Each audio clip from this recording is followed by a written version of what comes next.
Hello students, how are you? I hope सब अच्छे होंगे. I am Akanksha, your chemistry teacher. Today we are going to discuss about a new chapter, surface chemistry. What is surface chemistry? क्या daily life में surface chemistry का use होता है या नहीं होता? यस, होता है. वो कैसे? फॉर एग्जाम्पल, डेली लाइफ में हम कई बार टैबलेट लेते हैं, सिरप जो यूज़ करते हैं, दवाइयाँ यूज़ करते हैं, उन वो हमारी बॉडी में जाके वर्क करती है. उसमें भी क्या है? सरफेस केमिस्ट्री है. तो आज हम वही डिस्कस करेंगे, सरफेस केमिस्ट्री है क्या. इस वीडियो लेक्चर में हम बेसिक डिस्कस करेंगे सरफेस केमिस्ट्री का. एब्जॉर्प्शन क्या होता है, एडजॉर्प्शन क्या होता है, एब्जॉर्प्शन की स्टडी को ही क्या बोलते हैं हम? Surface chemistry. So let we start the chapter surface chemistry. Definition of surface chemistry. What is surface chemistry? Surface chemistry is the branch of chemistry which deals with the study of phenomena at the surface and interface. Surface पे जो work हो रहा है वो किस type से work होगा, वही क्या है हमारी सरफेस केमिस्ट्री है. चैप्टर के नेम से पता चल रहा है सरफेस केमिस्ट्री. हमारे पास डस्टर है, इसका ये क्या है? सरफेस है. इसमें कैसे हमारे एब्जॉर्प्शन वर्क करेंगे, वही क्या है? सरफेस केमिस्ट्री है. So what is surface chemistry? Surface chemistry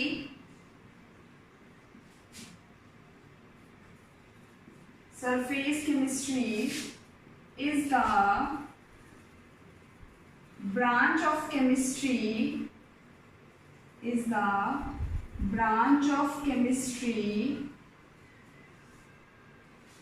which deals with the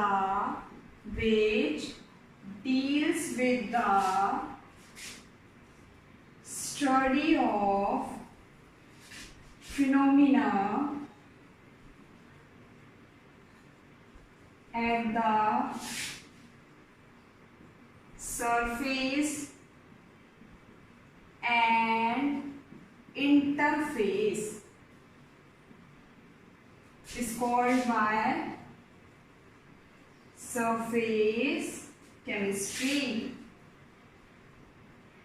is called by surface chemistry. So students, surface chemistry is the branch of chemistry which deals with the study of phenomena at the surface and interface is called by surface chemistry. Surface, अभी मैंने बोला था surface पे absorption कैसे work करेंगे हमारा, वो क्या है? सरफेस केमिस्ट्री की तो है. सरफेस एंड इंटरफेस, दो वर्ड इसमें मेन है डेफिनेशन में जो हमें लर्न रखने. सरफेस एंड इंटरफेस, उनका जो वर्क होगा आगे अभी हम डिस्कस करेंगे, वही क्या है? सरफेस केमिस्ट्री है. अब सरफेस केमिस्ट्री में जो आज भी इस वीडियो लेक्चर में जो हमें डिस्कस करना है वो क्या है? Absorption and adsorption. Now we are going to discuss about absorption.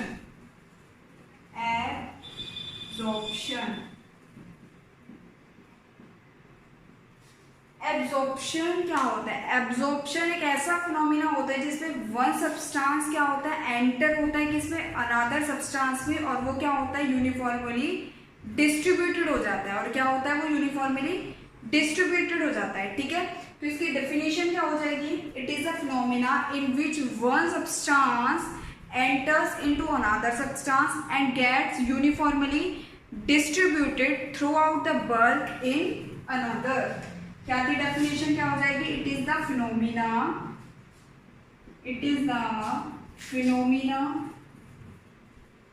In which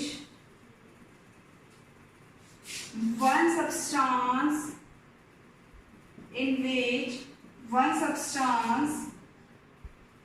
enters into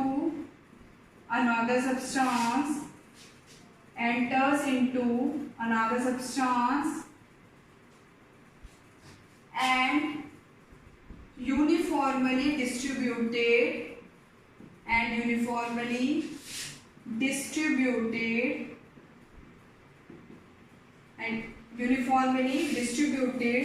throughout the bulk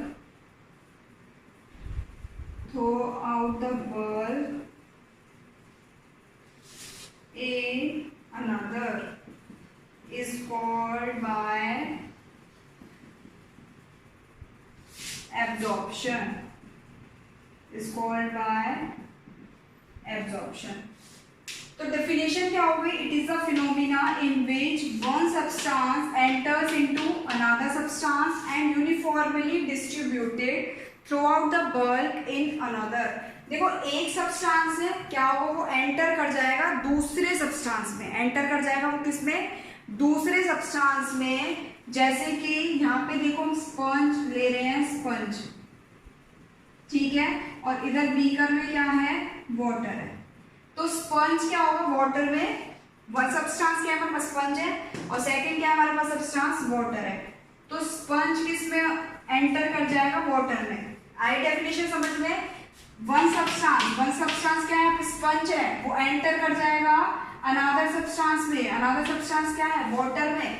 और इसमें आके वो क्या हो जाएगा? यूनिफॉर्मली डिस्ट्रीब्यूटेड हो जाएगा। यूनिफॉर्मली क्या हो जाएगा? डिस्ट्रीब्यूटेड हो जाएगा through out the bulk. Bulk मतलब क्या होता है कि किसी भी डायरेक्शन में कैसे भी वो डिस्ट्रीब्यूट हो सकता है। जैसे कि जरूरी नहीं है वो सरफेस पे ही डिसॉल्व हो, कहीं पे भी आके वो डिसॉल्व हो सकता है, ठीक है। तो इसीलिए एब्जॉर्प्शन को तो क्या बोलते हैं? बल्क फिनोमिना बोलते हैं। और जो आगे पढ़ेंगे हम एब्जॉर्प्शन, उसको हम सरफेस फिनोमिना बोलते हैं, क्योंकि बल्क फिनोमिना कैसे भी डिस्ट्रीब्यूट हो सकता है, लेकिन एब्जॉर्प्शन में क्या होता है? सरफेस पे ही होता है, ठीक है। अब इसमें देखो यहीं से दो टर्म आती हैं, एब्जॉर्बेट एंड एब्जॉर्बेंट। यहीं से समझेंगे उनको भी हम क्या होते हैं, एब्जॉर्बेट एंड एब्जॉर्बेंट। एब्जॉर्बेंट देखो क्या होता है? It is the phenomena in which substance is being absorbed. Substance is being absorbed, it is the phenomena. Example से बताऊंगी भी दोनों डेफिनेशंस को। It is the phenomena in which substance is being absorbed is called by absorbate, is called by absorbate. Next क्या हो जाएगा? It is the phenomena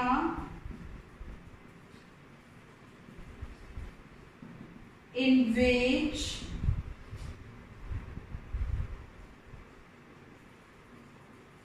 substance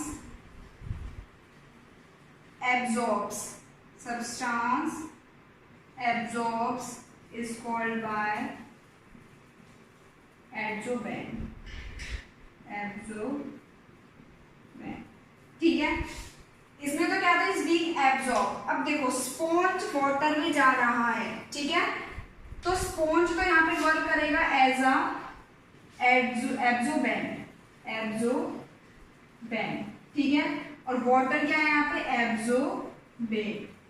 absorbent याद रखना, एब्जॉर्बेंट क्या होता है? जिसमें डिसॉल्व हो रहा है। जो डिसॉल्व हो रहा है वो तो क्या होता है? डिसॉल्व क्या हो रहा है? वाटर स्पंज में मिल रहा है पूरा, तो जो डिसॉल्व हो रहा है वो तो क्या होता है? हमारा एब्जॉर्बेट होता है। वर्डिंग्स देखो, जो डिसॉल्व हो रहा है वो तो क्या होता है? एब्जॉर्बेट हो रहा है। अब स्पंज में क्या हो गया? वाटर डिसॉल्व हो गया, ठीक है। जिसमें वो पूरी तरह डिसॉल्व हो जाता है वो क्या होता है? हमारा एब्जॉर्बेंट होता है। जैसे देखो हमें पता है सॉल्यूशन किस किस से मिलकर बनता है? सॉल्यूट प्लस सॉल्वेंट से, ठीक है। तो इसको हम ऐसे भी याद रख सकते हैं, सॉल्यूट और सॉल्वेंट को कैसे याद रख सकते हैं? जैसे देखो यहाँ पे सॉल्यूट है, ठीक है, तो सॉल्यूट में क्या हो जाएगा? यहाँ पे सॉल्यूट है एब्जॉर्बेट, क्या है? एब्जॉर्बेट। इसका मतलब क्या हो जाएगा? एब्जॉर्बेट है तो इसका मतलब क्या हो गया? सॉल्यूट है, एब्जॉर्बेट। Solvent, absorbent. सॉल्वेंट क्या हो गया? एब्जॉर्बेंट, ठीक है। एक और एग्जांपल देखो इसका। एक और एग्जांपल कैसे देख सकते हैं हम? जैसे कि गुलाब जामुन, ठीक है, गुलाब जामुन है। गुलाब जामुन में क्या होता है? गुलाब जामुन में पहले मीठी नहीं रहती, वो उसको चाशनी में डिप करते हैं, ठीक है। तो गुलाब जामुन क्या है? पूरी तरह एब्जॉर्ब कर लेती है किसको? चाशनी को, ठीक है। तो यहाँ पे गुलाब जामुन जो है वो किसका वर्क करेगी? एब्जॉर्बेंट का, ठीक है, क्योंकि उसने पूरी चाशनी को अपने आप में डिसॉल्व कर लिया है, सोख लिया है, उसको एब्जॉर्ब कर लिया है। तो वो तो क्या हो गया? एब्जॉर्बेंट हो गया। और चाशनी क्या हो गई यहाँ पे? एब्जॉर्बेंट। तो एब्जॉर्बेट और एब्जॉर्बेंट में डिफरेंस आया समझ में? जो पूरी तरह एब्जॉर्ब कर लेता है, जिसमें वो हो जाता है पूरी तरह एब्जॉर्ब, वो तो क्या होता है? हमारा एब्जॉर्बेंट होता है। ठीक है, और जो होता है जैसे वाटर किसमें डिसॉल्व हुआ, स्पॉन्ज में डिसॉल्व हुआ, ठीक है, तो वाटर क्या हो गया, एब्जॉर्बेट हो गया। स्क्रीनशॉट ले लो। एब्जॉर्प्शन हो गया हमारा। अब हम डिस्कस करेंगे एड्सॉर्प्शन। एड्सॉर्प्शन अब तक जो हमने डिस्कस किया था वो क्या था, एब्जॉर्प्शन था, और ये क्या है, एड्सॉर्प्शन है, ठीक है। एड्सॉर्प्शन में क्या होता है, देखो वन सब्सटेंस एक्यूमुलेट होता है किसमें, अनदर सब्सटेंस में, और एट द सरफेस पे ही होगा, किस पे होगा, सरफेस पे होगा, हायर कंसंट्रेशन के साथ। किसके साथ, हायर कंसंट्रेशन के साथ। तो डेफिनेशन क्या हो गई, it is a phenomena in which one substance accumulate into another substance at a surface in higher concentration is called by adsorption. It is the phenomena. It is the phenomena in which one substance accumulates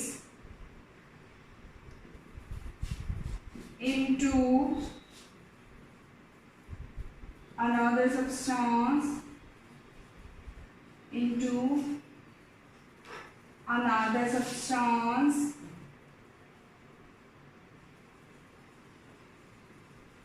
at a surface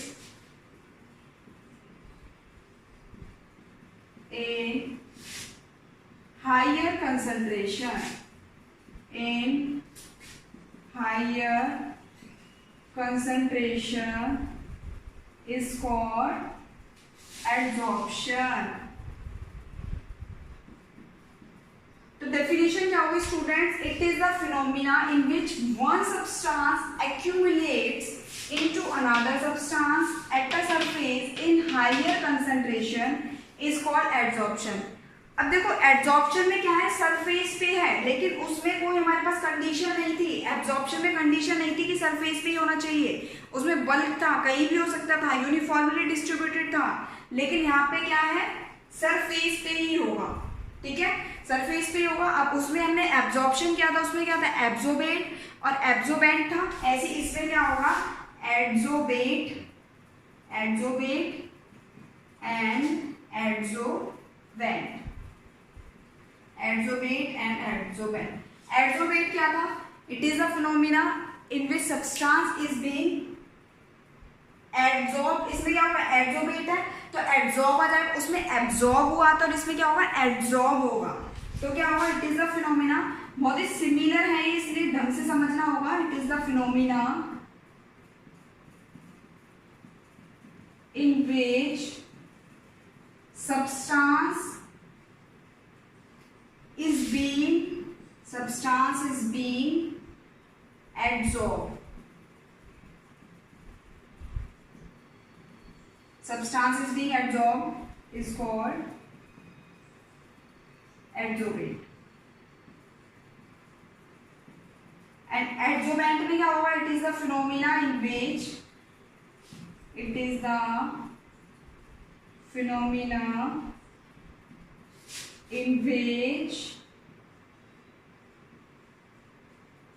substance adsorbs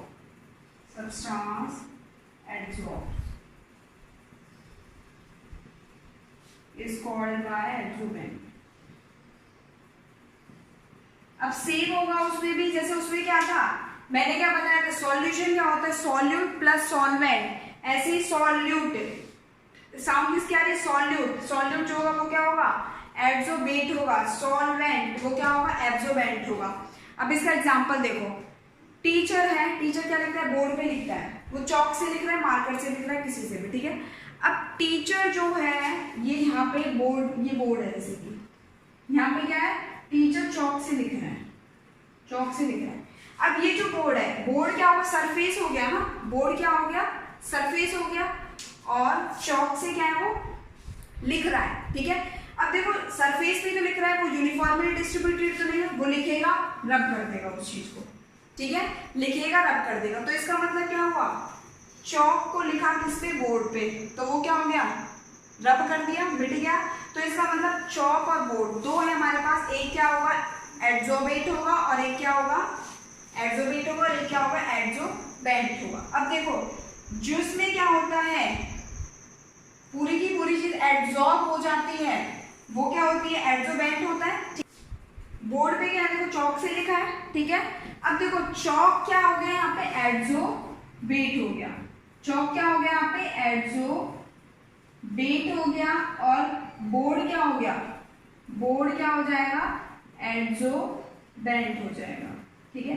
क्योंकि देखो board पे तो लिखा है उसको रब कर दिया है, ठीक है। तो चौक जो है एड्जॉर्बेंट बोर्ड क्यों हुआ क्योंकि चौक से लिखा गया है, पूरा का पूरा किसने एड्जॉर्ब कर लिया है बोर्ड ने चौक को क्या कर लिया एड्जॉर्ब कर लिया है। तो उसमें भी क्या था स्पॉन्ज और वाटर का लिया था हमने एग्जांपल, वाटर पूरा का पूरा किस में डिसॉल्व हो गया था स्पॉन्ज में हो गया था, तो स्पॉन्ज क्या था वहां पे एड्जॉर्बेंट था। ऐसे यहाँ पे ये क्या हो जाएगा बोर्ड क्या हो जाएगा एड्जॉर्बेंट हो जाएगा और चौक क्या हो जाएगा एड्जॉर्बेट हो जाएगा, ठीक है।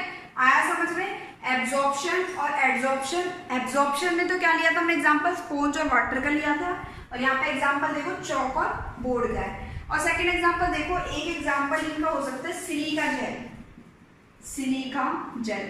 सिलिका जेल देखो क्या होता है, सिलिका जेल वो होता है कई बार लगेज जो होते हैं न्यू लगेज जो होते हैं उनमें हमें इस टाइप में पैकेट मिलता है व्हाइट कलर का पैकेट मिलता है उसमें रखा हुआ, वो क्या होता है सिलिका जेल ही होता है। उस पैकेट में सिलिका जेल नहीं होता है क्योंकि उसको क्यों रखते हैं हम मॉइस्चर को रिमूव करने के लिए। किस लिए रखते हैं मॉइस्चर को रिमूव करने के लिए। तो एड्जॉर्ब हो गया मॉइस्चर को रिमूव मतलब एड्जॉर्प्शन हो गया, तो ये एक इसका एग्जांपल क्या हो जाएगा सिलिका जेल।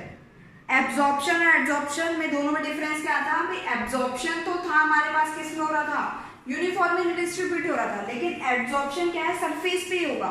और एक चीज याद रख लो एड्जॉर्बेट और एड्जॉर्बेंट या फिर एब्जॉर्बेंट में एब्जॉर्बेंट याद रख लो जो जिसमें पूरा का पूरा डिसॉल्व हो जाता है, जिसमें क्या हो जाता है पूरा का पूरा डिसॉल्व हो जाता है। स्पॉन्ज पूरा का पूरा वाटर जो था पूरा का पूरा डिसॉल्व हो गया था स्पॉन्ज में, जिसमें डिसॉल्व होता है जो डिसॉल्व होता है वो तो क्या रहता है एड्जॉर्बेट रहता है, जिसमें हो जाता है वो क्या होता है एड्जॉर्बेंट होता है। तो एक टर्म याद रख लो जिसमें पूरा का पूरा डिसॉल्व होता है, वाटर किसमें हुआ था स्पॉन्ज में मिल गया था पूरा का पूरा, तो स्पॉन्ज ही क्या था एब्जॉर्बेंट था और वाटर क्या था एब्जॉर्बेट था। ऐसे ही इसमें देखो भाई चौक से लिखा सरफेस है हमारे पास बोर्ड रिमूव कर दिया ना, तो बोर्ड तो क्या हो गया एड्जॉर्बेंट हो गया और चौक क्या हो गया एड्जॉर्बेट हो गया। Now positive adsorption and negative adsorption. Firstly we discuss about positive adsorption.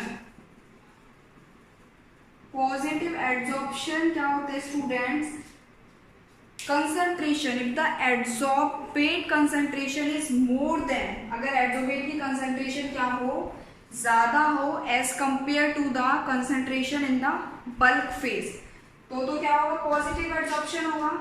If concentration of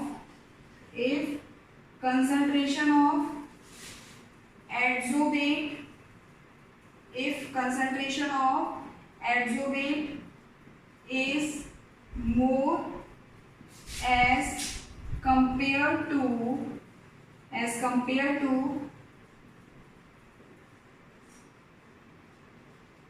concentration of, अगर कंसंट्रेशन एड्जॉर्बेट की क्या हो ज्यादा हो as compare to the concentration in the bulk phase, this type of adsorption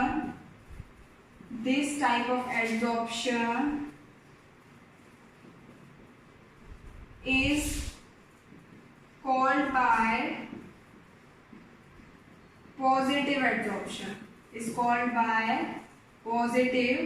adsorption, अगर concentration adsorbate की ज्यादा हो as compare to the concentration किसमें बल्क फेज में, तो क्या होता है वो एड्जॉर्प्शन पॉजिटिव एड्जॉर्प्शन होता है। नेगेटिव क्या होगा इसी का अपोजिट हो जाएगा, नेगेटिव एड्जॉर्प्शन हो जाएगा अगर हमारी कंसंट्रेशन क्या हो एड्जॉर्बेट की कम हो। If concentration of adsorbate is less as compared to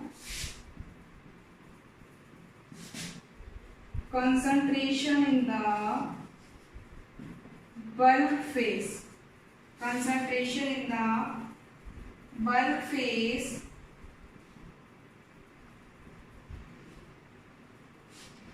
this type of adsorption is called by negative adsorption. Is called by negative adsorption. इसका मतलब देखो एडसोबेट क्या था हमारे पास, मैंने बताया था solution, solute and solvent, solute and solvent बताया था। एडसोबेट क्या था हमारे पास, सॉल्यूट था। तो इसका मतलब अगर कंसंट्रेशन किसकी ज्यादा होगी, इन दोनों डेफिनेशन से देखो ये चीज तो निकल के आ रही, मैंने बताया था सॉल्यूट प्लस सॉल्वेंट बताया था सॉल्यूशन। तो सॉल्यूट क्या था हमारे पास, क्या था, एडसोबेट था, सॉल्यूट एडसोबेट, सॉल्वेंट क्या था, एडसोबेंट था। तो सिंपल सी बात है, अगर कंसंट्रेशन किसकी ज्यादा होगी, अगर कंसंट्रेशन सॉल्यूट की ज्यादा होगी तो क्या होगा, एडसोबेट होगा, इसका मतलब पॉजिटिव एडसॉर्प्शन होगा। और अगर कंसंट्रेशन किसकी ज्यादा हो गई, सॉल्वेंट की ज्यादा हो गई, एडसोबेंट हो गया, तो क्या होगा हमारे पास, नेगेटिव एडसॉर्प्शन होगा। सिंपल तरीका याद रखने का। ये तो देखो हमने डेफिनेशन लिख दी, कंसंट्रेशन अगर किसकी ज्यादा, एडसोबेट की ज्यादा हो तो क्या होगा, पॉजिटिव एडसॉर्प्शन होगा। और अगर कंसंट्रेशन कम हो तो क्या होगा, नेगेटिव होगा। अगर इसकी कंसंट्रेशन ज्यादा है तो पॉजिटिव होगा। तो सिंपल सी बात है, इसकी कंसंट्रेशन किसकी ज्यादा, एडसोबेट की ज्यादा है, तो एडसोबेट की कंसंट्रेशन इसमें तो क्या होगी, कम होगी। इसमें किसकी ज्यादा होगी, एडसोबेंट की ज्यादा होगी, और इसमें किसकी ज्यादा होगी, एडसोबेट की ज्यादा होगी। तो सिंपल है याद रखने का। अगर यहाँ पे देखो ये हमारे पास दो है, ठीक है, यहाँ पे मैं कह रही हूं अगर कंसंट्रेशन यहाँ पे किसकी ज्यादा है, इधर कंसंट्रेशन किसकी ज्यादा है, एडसोबेट की ज्यादा है, इधर कंसंट्रेशन किसकी ज्यादा है, एडसोबेट की ज्यादा है, और इधर कंसंट्रेशन किसकी ज्यादा है, एडसोबेट की ज्यादा है। तो इसका मतलब क्या हो गया, ये कौन सा हो गया, एडसोबेट की जिसमें ज्यादा हो, या फिर इससे भी पता लगा सकते हैं जिसमें सॉल्यूट ज्यादा हो वो क्या होगा, पॉजिटिव एडसॉर्प्शन होगा, और जिसमें क्या हो, सॉल्वेंट ज्यादा हो वो क्या हो जाएगा हमारे पास, एडसोबेंट हो जाएगा। तो अगर कंसंट्रेशन एडसोबेट की ज्यादा हो तो क्या हो गया, पॉजिटिव एडसॉर्प्शन हो गया। और अगर कंसंट्रेशन किसकी ज्यादा हो, अगर कंसंट्रेशन एडसोबेट की ज्यादा हो पॉजिटिव हो गया, अगर कंसंट्रेशन कम हो तो नेगेटिव हो गया। अगर एडसोबेट ज्यादा है, सॉल्यूट ज्यादा है तो पॉजिटिव हो जाएगा। और अगर कंसंट्रेशन ज्यादा है किसकी, एडसोबेंट की, या फिर सॉल्वेंट ज्यादा है तो वो क्या हो जाएगा हमारे पास, नेगेटिव हो जाएगा, नेगेटिव एडसॉर्प्शन। स्क्रीनशॉट ले। नेक्स्ट है सॉर्प्शन। नेक्स्ट क्या है, सॉर्प्शन। देखो सॉर्प्शन जो है किससे मिलकर बन रहा है, adsorption, adsorption and absorption, adsorption and absorption. देखो दोनों में सेम है, सॉर्प्शन यही तो है। तो ये कौन सा फिनोमिना होगा जिसमें एडसॉर्प्शन और एब्जॉर्प्शन दोनों ही होते हैं, ठीक है। It is a phenomena in which adsorption and absorption occurs simultaneously. It is the phenomena, it is the phenomena in which adsorption and absorptions occurs simultaneously, simultaneously मतलब एक साथ, जिसमें एडसॉर्प्शन और एब्जॉर्प्शन दोनों का क्या हो, एक साथ काम हो, उसे क्या बोलते हैं, इज कॉल्ड बाय सॉर्प्शन। इसका एग्जाम्पल देखो, dyeing in fabrics, dyeing in fabrics, ये एग्जाम्पल कैसे होगा। देखो कई बार मार्केट में जाते हैं, मान लो व्हाइट दुपट्टा लेके जाते हैं, उसको कहते हैं ब्रांड कर दो इस दुपट्टा को, ठीक है। तो वो उसे क्या करता है, डाई करता है, तो उसमें एडसॉर्प्शन भी होता है, एब्जॉर्प्शन भी होता है। और जिस प्रोसेस में दोनों ही हो, एडसॉर्प्शन भी हो और एब्जॉर्प्शन भी हो, उसे क्या बोलते हैं, हम सॉर्प्शन बोलते हैं, ठीक है। नेक्स्ट देखो, नेक्स्ट हम आती है डिसॉर्प्शन। नेक्स्ट टर्म क्या होती है, डिसऑप्शन आती है, जिसमें क्या होता है, रिमूवल करते हैं हम एडजॉर्ब सब्सटेंस का, डिसऑप्शन, डिसऑप्शन।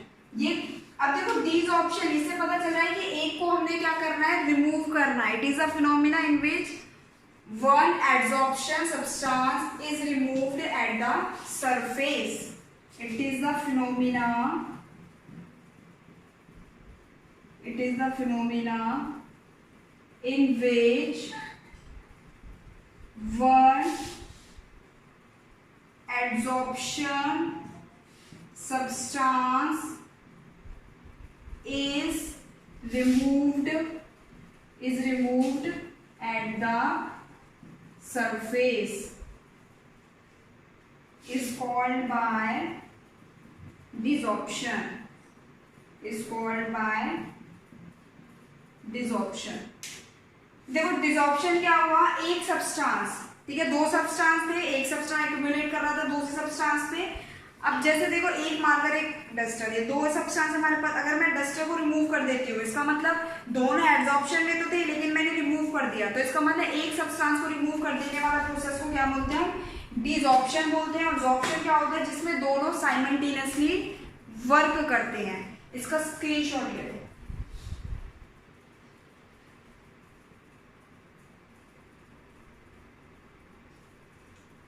देखो नेक्स्ट टर्म आती है ऑक्लूजन। इस वीडियो लेक्चर में स्टूडेंट्स हम बस बेसिक ही कर रहे हैं, डेफिनेशंस को ही। नेक्स्ट देखो ऑक्लूजन, नेक्स्ट टर्म क्या आती है हमारे पास, ऑक्लूजन, ठीक है। ऑक्लूजन क्या फिनोमिना होता है, that it is a phenomena adsorption of gases, adsorption of gases on the surface, ठीक है। it is a phenomena, it is the phenomena in which adsorption of gases, adsorption of gases on the surface of matter, on the surface of metals is called by occlusion, is called by occlusion। ये क्या होता है, इसमें adsorption of gases का होता है किसी surface पे। देखो ये एड्सॉर्प्शन के अंदर आते हैं सब, एड्सॉर्प्शन में ऑप्शन था, डिसऑप्शन था, ऑक्लूजन था, ठीक है। तो इसमें क्या होता है, फिनोमिना इसमें एड्सॉर्प्शन ऑफ गैसेस का होता है सरफेस ऑफ मेटल पे, उसे क्या बोलते हैं, ऑक्लूजन बोलते हैं। अब नेक्स्ट देखो, इसमें स्टूडेंट डिफरेंसेस आ जाते हैं एग्जाम में, एब्जॉर्प्शन और एब्जॉर्प्शन दोनों में डिफरेंसेस क्या है, किस किस में, एब्जॉर्प्शन, एब्जॉर्प्शन एंड नेक्स्ट क्या है, एड्सॉर्प्शन। डिफरेंसेस देखो, फर्स्ट डिफरेंस देखो, एब्जॉर्प्शन कौन सा फिनोमिना था, बल्क फिनोमिना था, और ये क्या था, एड्सॉर्प्शन सरफेस फिनोमिना था। एड्सॉर्प्शन की डेफिनेशन हमने पढ़ी थी, in adsorption one substance accumulate into another substance at a surface. तो इसका मतलब ये तो क्या हो गया, it is a bulk phenomena, it is a bulk phenomena. Bulk मतलब क्या होता है कि यूनिफॉर्मली डिस्ट्रीब्यूटेड होता है, हो सकता कहीं पे भी डिस्ट्रीब्यूट हो सकता है, it is a bulk phenomena, ठीक है। और ये क्या होगा, इट इज अ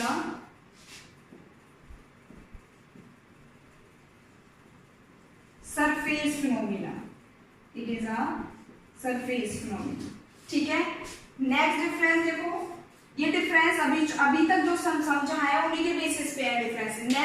नेक्स्ट देखो, ये एब्जॉर्प्शन किसमें अगर होता है, यूनिफॉर्मली डिस्ट्रीब्यूट होता है, और वो नॉन यूनिफॉर्म डिस्ट्रीब्यूशन होता है उसका। तो absorption occurs uniform distribution,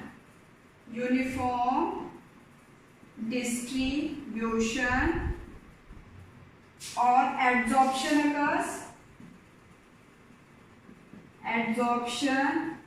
occurs non uniform distribution, non uniform distribution.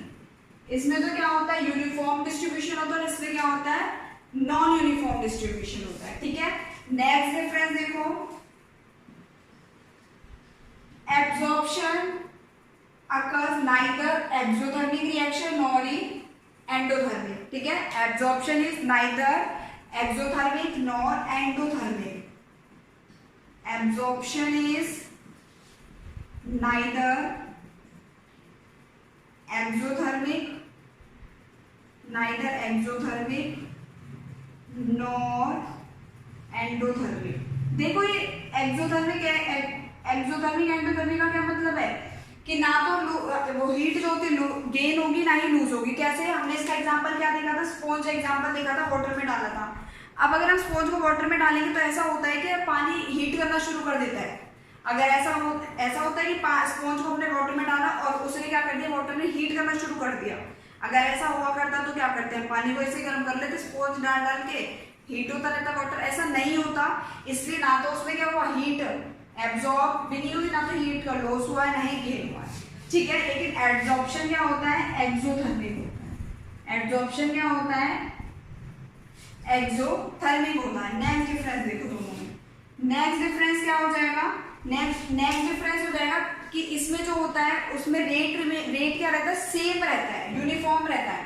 It's rate remain same through out the process, it's rate remain same through out the process.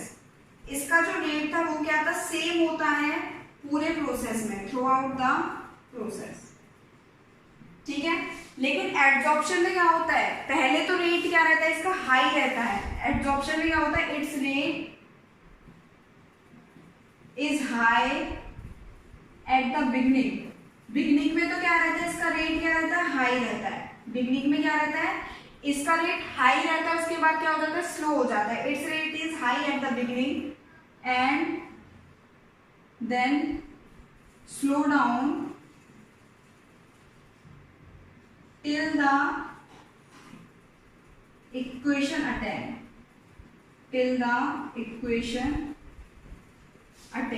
ठीक है। सब पहले तो इसका रेट हाई रहता है, लेकिन उसके बाद क्या हो जाता है, इसका रेट स्लो हो जाता है जब तक इक्वेशन आती है हमारे पास। कैसे होता है, देखो एग्जांपल देखो, जैसे ये है हमारे पास एब्जॉर्प्शन है, सरफेस पे ही होता है, ये हमारा सरफेस है वो। ठीक है, अब इस सरफेस पे क्या आ रहे हैं, मॉलिक्यूल्स आ रहे हैं। ठीक है, अब जब तक इसमें मॉलिक्यूल नहीं आए तो इसका सरफेस ऐसे ही था। इसका मतलब अब इसका रेट क्या था, ज्यादा था, लेकिन मॉलिक्यूल आ गए तो मॉलिक्यूल क्या करेंगे, यहाँ पे जगह अपनी ऑक्यूपाई कर लेंगे।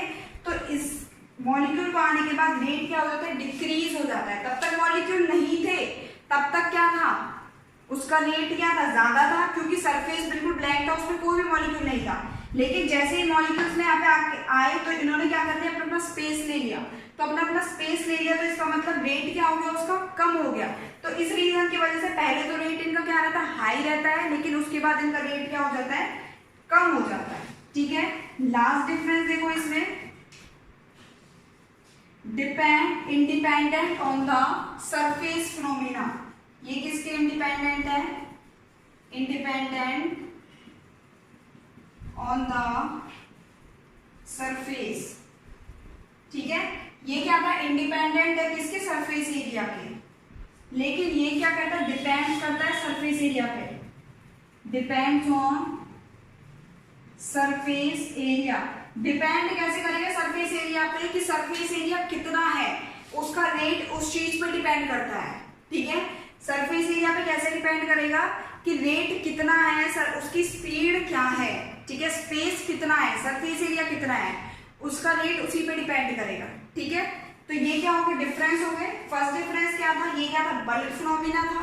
सेकंड, और उसके ये क्या, सरफेस फिनोमिना है। ठीक है, नेक्स्ट देखो, ये क्या होता है, यूनिफॉर्म डिस्ट्रीब्यूटेड। हमने देखा था स्पॉन्ज का और किसका, हमने स्पॉन्ज देखा था और वाटर में लिया था, तो उसमें क्या होता है, वो डिस्ट्रीब्यूट हो गया था। पहले उसका साइज कम था, उसमें जाके क्योंकि वाटर उसमें क्या हो गया, मिल गया, तो उसका साइज क्या हो गया, बड़ा हो गया, तो यूनिफॉर्म डिस्ट्रीब्यूट हो गया। एब्जॉर्प्शन में क्या था, नॉन यूनिफॉर्म डिस्ट्रीब्यूशन था उसका। उसके बाद इसमें देखो, ना ही एब्जॉर्ब हुई, ना ही लॉस हुई, कुछ नहीं होती, इसलिए ना तो एक्सोथर्मिक है ना ही एंडोथर्मिक है। ये क्या है, एक्सोथर्मिक है।